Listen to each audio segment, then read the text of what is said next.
In this video, I'm going to talk about resetting your Edge browser in Microsoft Windows. For that, you need to go on the right hand side and need to hit on these three dots. Now go to settings, and here you need to go toward left, and then here you're going to see option of reset setting. Click on it, then click on restore setting to your default value and click on reset.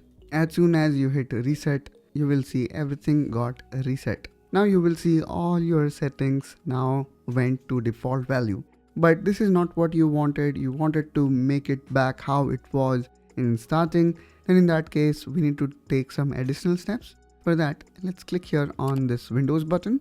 And now we're going to type run. Now open the run tool.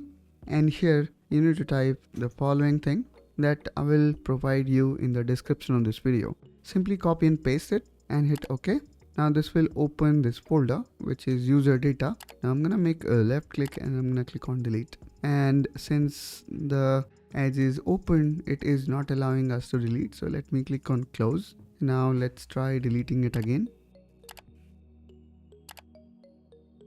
And skip those files which cannot be deleted. Now here we have deleted all the data. Simply make right click on it and click on delete.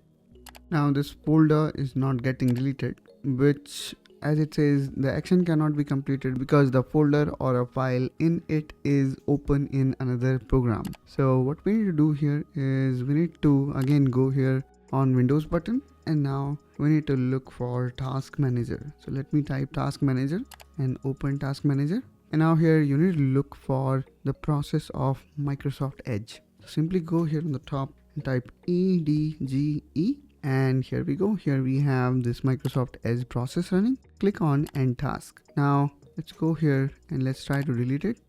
And this time we can see we have successfully deleted it. Now let's go back here and click on Edge. And now here you can see the browser got reset, and then it is asking us to start from beginning. So in this way guys, we can completely reset our Microsoft Edge browser. Subscribe to Windows Nexus for more such videos, and I will see you around.